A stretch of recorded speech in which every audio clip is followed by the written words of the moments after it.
for solar.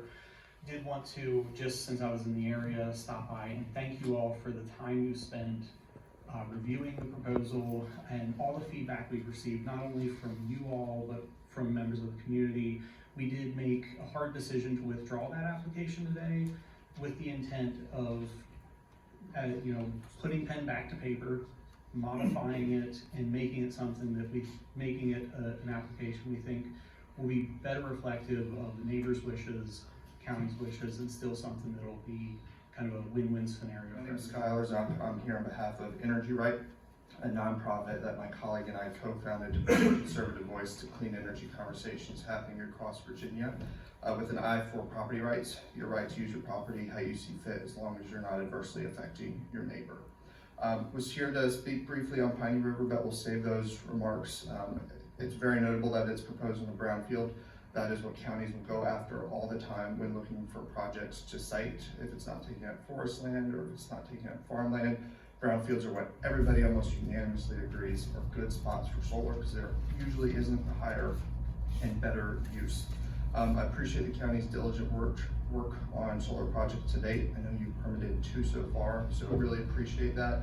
And also want to call your attention to a conversation that we've been hearing a lot in Richmond, and that is local control of this very topic. This past General Assembly session, there was a budget amendment proposed in the House by a Republican and in the Senate by a Democrat to take away local siting authority from counties for solar projects, taking it and making it a state siting board or some sort of board of bureaucrats in Richmond making these decisions. We think that's wrong. We think that counties that are doing this diligently and are permitting good projects and saying no to bad ones are doing it right. Would encourage the county to keep up on this, work through VACO, talk to the folks who are having these discussions in Richmond. The contract for that property was signed in 2019. So 3 years and 2.5 hours before the public hearing, they withdrew it. And that's definitely their right, but we had a lot of citizens that came out for that.